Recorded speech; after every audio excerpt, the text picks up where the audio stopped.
Perfecto.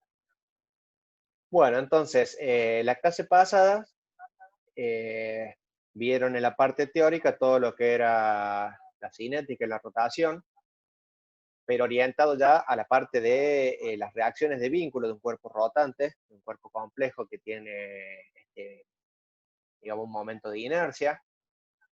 ¿Y cuáles eran las reacciones de vínculo? Vimos algo de balanceo estático, algo de balanceo dinámico de, de las piezas rotantes.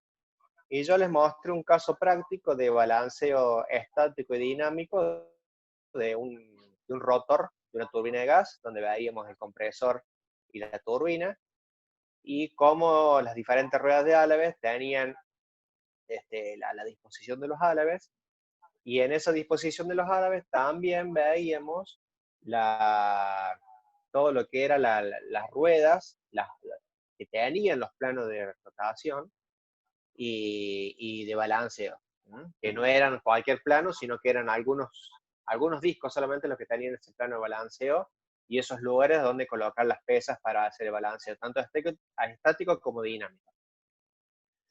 Bueno, ahora lo que les voy a mostrar acá es algo que es un anexo a la guía 5, que es hacer un cálculo muy simple de un balanceo de una pieza rotante, no tan compleja.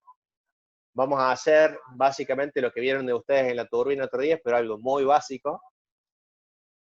Eh, yo les voy a mostrar, después mírenlo ustedes, analícenlo ustedes. Vamos a ver 3 ejercicios y esos 3 ejercicios que están resueltos en este anexo, que como les comento ya se los voy a subir ahora en el aula virtual. Después les voy a dejar 3 ejercicios que son similares para que ustedes puedan resolver ese balanceo. Y al último les voy a mostrar un caso práctico de esto mismo, para que vean que esto se utiliza. Y es un caso práctico que yo viví en carne propia, así que se los puedo contar un poco. Y después vamos a regresar a los cálculos ya de dinámica de rotación, pero ya calculando trabajo y energía de un pequeño cuerpo que tiene una masa y que tiene una inercia y un momento de inercia, y vamos a ver qué estado energético tiene y qué trabajo realiza. Y es el ejercicio 5.7, si mal no recuerdo la guía. Bueno, entonces, vamos a achicar un poquito ahí. Acá les doy toda la, la, la introducción, podría ser, que es básicamente lo que les acabo de contar, donde se plantea la resolución de un ejercicio de la cinética en cuerpo, donde les planteo esto también como un ejercicio para que hagan ustedes, y cómo este mismo ejemplo se implementó el año pasado en una capacitación en la que estuve, donde nos enseñaban justamente a utilizar un equipo muy particular que tenemos, pero que es a través de la medición de vibraciones, hacer los balanceos de los rotores de las bombas y de los motores eléctricos. Entonces, se los voy a mostrar muy por arriba, porque el ejercicio acá está resuelto. Básicamente lo que se plantea son 3 ejercicios que los he llamado 5A1, A2, perdón, A1.1, A1.2, A1.3, que son los 3 que están resueltos, y de manera similar usted va a tener que resolver de los 4 al 6. Entonces se plantea este pequeño cuerpo, que es un eje de rotación, que está apoyado en 2 cojinetes, que son estos de aquí y este de aquí, y que tiene en el medio un disco que está implantado de tal forma que su eje de rotación no coincide con el eje del propio disco. O sea, tiene un pequeño desplazamiento, una distancia A del eje de rotación. Obviamente que eso cuando gire va a provocar un desbalanceo dinámico, ¿cierto? Entonces, lo que se plantea acá es básicamente encontrar las expresiones simbólicas del momento de inercia primero de todo el conjunto, para ver cuál es el momento de inercia del cuerpo que gira realmente. Después los productos de masa y los productos de inercia, para después poder resolverlos numéricamente y ver cuánto dan y estudiar un poco el porqué, ¿cierto? Luego también encontrar el centro de masas de todo el conjunto, ya que es un cuerpo complejo, en este caso está formado por un disco y por un cilindro, pero que giran en conjunto, por lo tanto es todo el cuerpo rotante. Bueno, entonces acá como siempre se plantean los datos, las incógnitas, y se empieza a desarrollar, y yo les he puesto acá todos los repasos de la parte teórica que deberían entender para poder resolverlo, ¿cierto? Y está resuelto con lujo de detalle, por ejemplo, cómo se plantean los planos acá, cómo se plantean los ejes coordenados para poder después ubicar las distancias que hay desde un punto que yo tomo de referencia hacia el eje o hacia el plano de referencia en el que yo esté trabajando. Por ejemplo, la distancia que hay acá entre el punto B, digamos el cojinete B, hacia el centro, que se toma como referencia que está en el cojinete A, que es el plano XY, bueno, va a ser la distancia L, por ejemplo. Y así sucesivamente están todos planteados acá. Entonces, planteamos cómo aplicar el teorema de Steiner, cómo encontrar el momento de inercia del cuerpo compuesto, después encontrar los productos de masa, o los momentos de primer orden, los momentos estáticos, después los momentos centrífugos o de segundo orden, y después el momento de inercia. Entonces ahí está paso por paso. Después de la presentación teórica, paso por paso, cómo se va resolviendo cada uno de ellos, cómo se encuentran las expresiones simbólicas, de todo, siempre ayudándose con los gráficos de referencia que les he puesto. Acá también el momento de inercia, el centro de masa, cómo se calcula y cómo se llegó a las expresiones simbólicas. Y en el punto C, el valor numérico de todas las magnitudes que se encontraron en el punto A y B. Entonces acá tienen todos los resultados. Eso si ustedes lo quieren hacer, lo pueden hacer. Está resuelto acá. Después el ejercicio 5A12 es, de esto que acabamos de hacer, vamos a determinar cuáles son las reacciones de vínculos. Y acá se refiere a las reacciones estáticas y a las reacciones dinámicas. Como vieron el otro día en la teoría, hay reacciones que dependen de las aceleraciones, hay otras que dependen de las velocidades angulares y otras que están combinadas, ¿cierto? Entonces, tendrán que ver ustedes cómo son las expresiones. Yo las expresiones se las dejo puestas acá y después se hace todo el análisis de cómo llegamos a ver cómo la reacción en el vínculo A, en los tres ejes, en el vínculo B, en los tres ejes, y cómo calculamos la aceleración total en la que está expuesto, digamos, el cuerpo, ¿cierto? Después de esa presentación están las reacciones, cómo se calculan, y los valores numéricos de las reacciones, cuánto les da. Lo mismo para las reacciones dinámicas. Estas son las reacciones estáticas, que son las calculan como ustedes ya conocen ya de estabilidad, por eso yo no ahondé de cómo calcularlo esto, sino directamente puse las expresiones, pero sí ahondé un poco en la parte de las expresiones dinámicas, que son las de motivo de estudio de la materia. Y por último, los esquemas de cómo quedan las reacciones, tanto en el cojinete A, en el B, en los tres ejes. Y en el tercer ejercicio sería, ya tengo el momento de inercia calculado de mi cuerpo rotante, ya tengo cuáles son los momentos y las reacciones de esos vínculos, y los momentos de inercia, los momentos estáticos y dinámicos del cuerpo giratorio, y sabemos que va a estar desbalanceado. Bueno, ¿cómo hacemos el balanceo o el equilibrado? Bueno, acá se plantea una hipótesis. ¿Cómo se plantea la hipótesis para poder balancear? Que en este caso se plantea quitando peso del disco, que es lo contrario que vimos cuando vimos el eje de la turbina. Y cómo se encuentra la expresión simbólica y cómo se resuelve y cómo se hace el esquema. Y les pongo acá el planteo de cómo se haría si tuvieran que agregar la masa, como vimos en los rotores de la turbina, ¿cierto?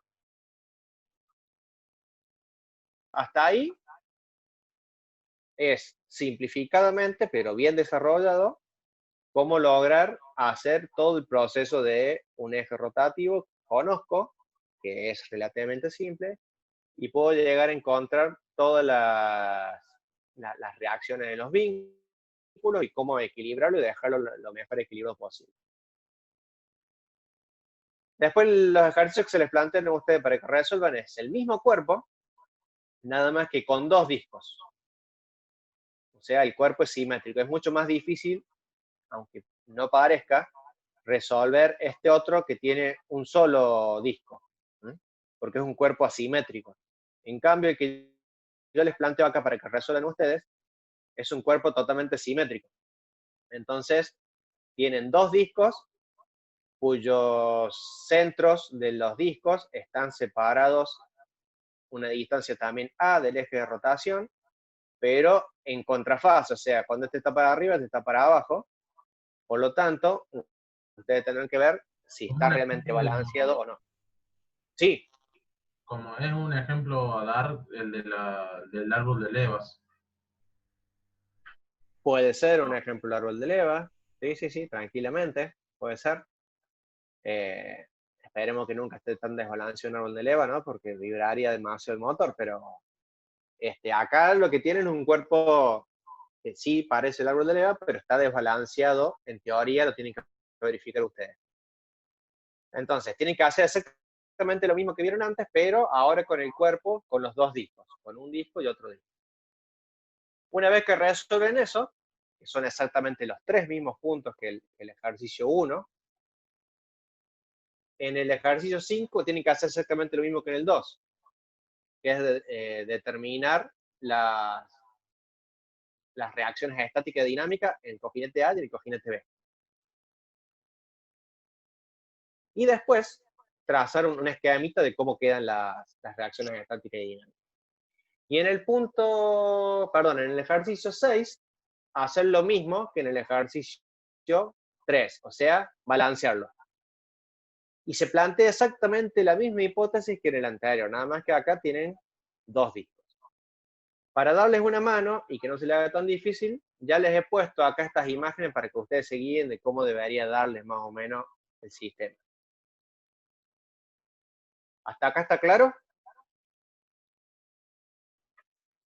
Es básicamente un ejercicio largo, resuelto, con detalle, y después el mismo ejercicio con un poquito de complicación gráfica, pero en realidad en los cálculos un poco más fácil, para que ustedes lo resuelvan y vean cómo se hace un cálculo y lo complicado que es hacer un balanceo de una pieza rotativa que es medianamente compleja. Imagínense cuando es un rotor de una bomba, un rotor de un motor, que tiene algún ventilador acoplado, cosas así que son piezas rotativas que no tienen una forma perfectamente definida. Entonces deberían sí o sí recurrir a un software. Bueno, todo esto que les acabo de mostrar acá, si bien esto es un ejercicio que hace años que venimos dando en la práctica de mecánica técnica, yo lo viví en carne propia en una práctica de campo, que fue esta. El año pasado hicimos en el trabajo un curso, que era un curso práctico para aprender a utilizar un equipo, que es un equipo que nos permite hacer los balanceos, o que el equipo calcule en realidad dónde está el desbalanceo para poder balancear rotores, ¿cierto? Entonces, se sorprenderán de ver de que la maqueta que armamos y los ejemplos que usamos son los mismos que yo les estoy planteando acá en el ejercicio. O sea, la primera experiencia usamos un disco solamente, y en la segunda experiencia utilizamos los 2 discos de manera similar a lo que ustedes ven ahí. Obviamente que no estaban descentrados el centro del disco con el centro de rotación, estaban perfectamente centrados, pero ahí lo que hacíamos era colocar en el disco, que no sé si no lo alcanzan a ver ahí, el disco tiene una serie de perforaciones. Entonces nosotros poníamos un perno roscado con arandelas y con tuerca, y le provocábamos el desbalanceo. Y cuando poníamos a girar esto, realmente vibraba, y vibraba bastante. Lo hacíamos girar a casi 1500 RPM, y bueno, a esa velocidad, un pequeño desbalanceo de este tipo se siente, y bastante. ¿Dónde se siente siempre? Y en los vínculos. Los vínculos es el lugar que tenemos justamente de vinculación entre la parte que rota y la parte que está fijada a nuestro sistema, que en este caso es la tierra, la mesa o nuestro banco de trabajo. Entonces, acá lo que tenemos es dos rodamientos, básicamente, más allá de que acá hay una polea donde está acoplada el motor, y en estos dos rodamientos nosotros lo que hacemos es colocar los sensores del equipo, ¿cierto? Ahora en la siguiente foto se lo va a ver mejor. Este es el equipo que tenemos nosotros, y en este equipo lo que hacíamos era, ¿cómo se hace esta medición? Fíjense, acá tenemos un rodamiento, otro rodamiento, y acá tenemos el disco que hacemos girar, ya que le ponemos un acelerómetro que va midiendo la vibración. En este caso sería en el eje X. Entonces, el primer paso sería, yo ya sé que esto está desbalanceado porque vibra, entonces hago una medición primero.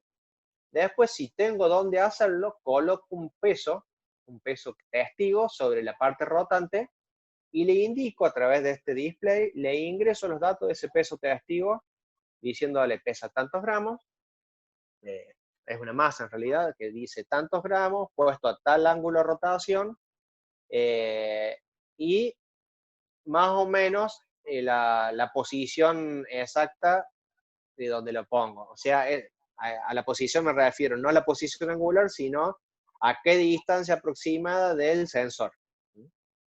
Una vez que yo lo hago girar de nuevo, obviamente yo le provoco otra perturbación de rotación a este disco, y el sensor compara qué variación tuvo con respecto al desbalanceo original. Entonces el mismo equipo me hace un cálculo y me dice, bueno, tenés que poner una masa de tanto a tantos grados, ¿sí? Con respecto al punto de referencia. Y es ahí donde uno después lo balancea. Una vez que lo balancea, tiene que hacer la medición y corrobora. Cuando uno corrobora, obviamente que nunca se logra el balanceo exactamente perfecto, pero se tiene que llegar a un nivel aceptable.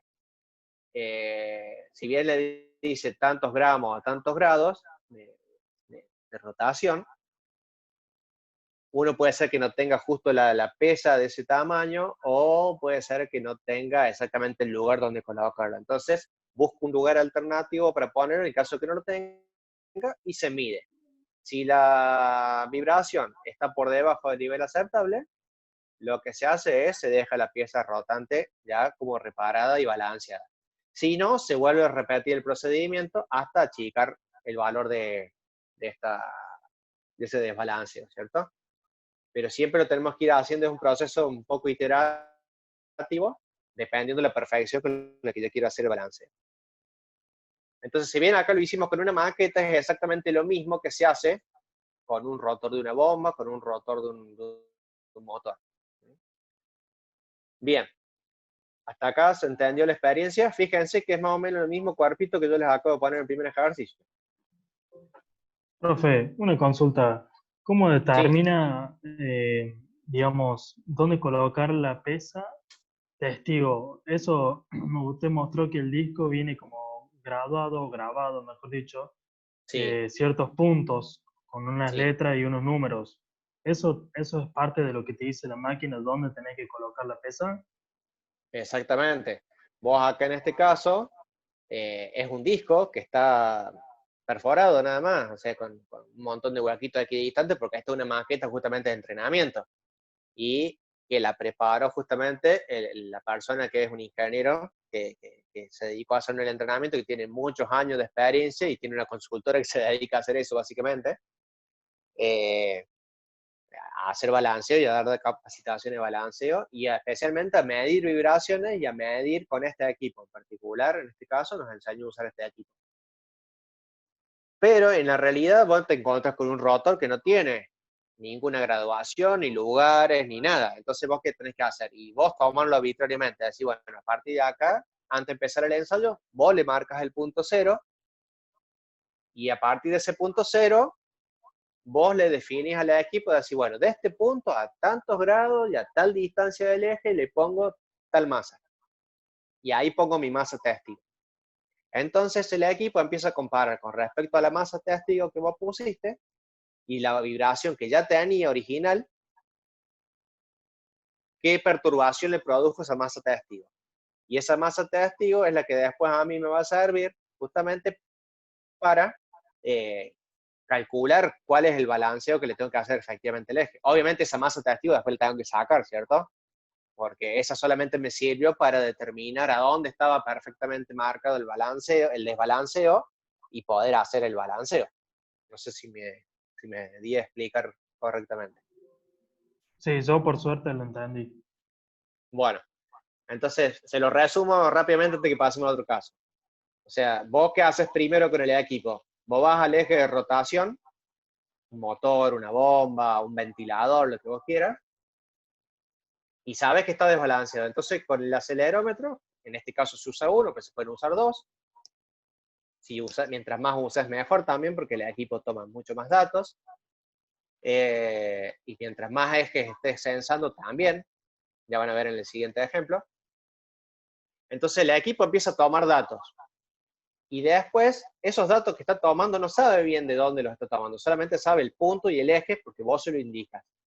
Pero cuando vos le agregas la masa testigo sí sabes perfectamente dónde la colocas, o sea, a qué distancia del eje de rotación y a qué ángulo se lo pones y de qué tamaño es esa masa. Entonces empieza a comparar la perturbación que le provoca la masa testigo con respecto al desbalanceo real que tiene el rotor. Entonces, gracias a eso puede determinar a dónde está el verdadero desbalanceo y poder compensarlo con una masa a tantos grados, de tanto peso o de tanta masa y en tal posición. Y el equipo lo determina todo. O sea, todos los cálculos teóricos que ustedes vieron recién que hicimos, los hace el equipo, ¿cierto? Entonces, esa es la ventaja de tener un equipo de esta tecnología. En la segunda experiencia, lo que se hizo fue, y acá lo ven mejor, el segundo ejercicio que es el que tienen que resolver ustedes. Se hizo lo mismo, pero con un cuerpo rotante donde tiene dos planos de equilibrado posible. Que esto es a muy grosso modo y de una forma muy simplificada lo que ustedes vieron la semana pasada que yo les mostré del rotor de la turbina, donde tenían un plano de balanceo en el compresor y un plano de balanceo en la turbina propiamente dicha. Son los únicos planos donde yo puedo colocar pesos para balancear todo el eje rotante. Entonces, eso es lo que se simula con esta maqueta. Los dos discos, donde se les colocan los pedacitos, en este caso se provoca un desbalanceo a propósito, adrede, pero fíjense que en este caso se pone un sensor en un cojinete, el otro sensor en el otro cojinete, porque ya que son dos los planos de balanceo, quiero medir los efectos sobre los dos cojinetes, en este caso son rodamientos, y aparte de eso, se le pone un medidor de distancia con un sensor láser. Entonces, también puedo ver si eso está moviéndose en el tercer eje, digamos. Y el procedimiento es exactamente el mismo, o sea, se mide qué tanto vibran, cuáles son las reacciones a esas vibraciones que tienen los dos vínculos, tanto el cojinete A como el B. Se coloca una masa testigo en uno o en dos de los discos, y a partir de eso se lo hace girar un rato y el equipo empieza a tomar datos, hace los cálculos y después nos dice a dónde hay que contrapesar, como en este caso, que es acá que se lo hizo algo iterativo. Ese era el desbalanceo que se había provocado. El equipo dio que había que ponerle a tantos grados tanta masa. Teníamos una balancita de precisión, le pusimos tuerca, tornillo de arandelas de lo que teníamos, entonces no pudimos hacer un balanceo perfecto. Hicimos de cuenta que no estaba con la compensación que debía, entonces volvimos a hacer toda una corrección, volvimos a poner otra masa testigo y nos dio que acá teníamos que poner otra. Obviamente hicimos algo medio peligroso ahí porque pusimos una pequeña arandela que daba justo el peso que tenía que tener y la pegamos. y después medimos y quedó prácticamente perfecto. Eso es un procedimiento que se hace en la realidad. Pero fíjense, a lo que quiero mostrarles es que el ejemplo que nosotros le damos acá en la parte práctica con 2 ejercicios es algo que se puede hacer en la realidad para aplicar directamente en cuerpos complejos rotantes. O sea, con este mismo equipo nosotros, y con este entrenamiento que hicimos en esta maqueta, después la gente de mantenimiento mecánico, no yo, sale a hacer mediciones de campo y después puede hacer los balanceos de los rotores, tanto de los ventiladores y de las bombas y de los motores que tienen algún problema. Y estamos hablando de motores de cualquier tamaño, y bombas de cualquier tipo, y compresores, y ventiladores de cualquier tipo. Así que bueno, quería Profe, transmitirles un poco esta experiencia. profe, Sí, el sensor SLAC también sirve para medir si el disco en tal caso estaba, se ha movido y ha quedado medio oblicuo, por ejemplo, que a veces suele sí, sí, sí, pasar que se tuercen y queda de manera oblicua el plano del disco con el eje. exactamente, está alaviado, vendría a ser. Sí, sí, es tal cual eso que vos decís. Eh, Olvídate que es un disco. Hacé de cuenta que esto es un rotor de un ventilador. ¿Sí? Ustedes habrán visto por ahí algún rotor de algún extractor viejo que gira y que cuando gira mueve toda una pared. ¿Sí? Bueno, quizás no Sí, está desbalanceado, pero está, como vos decías, alaviado, y eso provoca un desbalanceo no estático, sino dinámico. Porque cuando gira el ventilador provoca el problema. Mientras no gire, estáticamente está bien balanceado. Entonces, estos 3 sensores terminan verificando todo esto.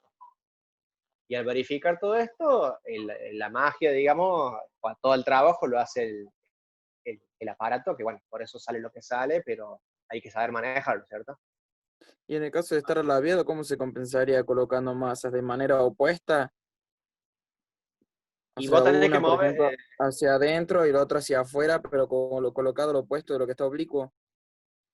y la parte teórica ya la vimos, tenemos que anular los momentos centrífugos. Anular los momentos centrífugos, se pone una masa a una cierta distancia que provoque el efecto contrario para que la sumatoria de los momentos centrífugos den cero. Bueno, acá se hace lo mismo, nada más que en la práctica. Que obviamente el aparato ya calculó, hizo todos los cálculos teóricos para decir, bueno, debería ir acá. Obviamente no es perfecto siempre, pero se logran tolerancias muy pequeñas que son siempre admisibles. Bueno, se los dejo para que lo lean un poco, lo estudien. Ya se lo subo, lo terminé hace un ratito. En realidad ya lo tenía listo para la semana pasada y le modifico unas cosas ahora.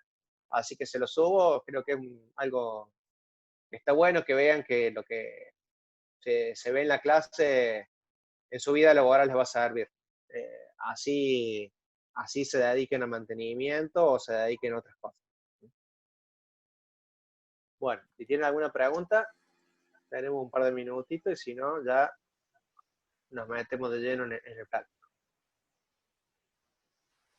Muy bueno tu exposición, Marcos. Creo que les va a ser muy útil y refleja claramente lo que ven en teoría y en la práctica, así que me parece fabuloso.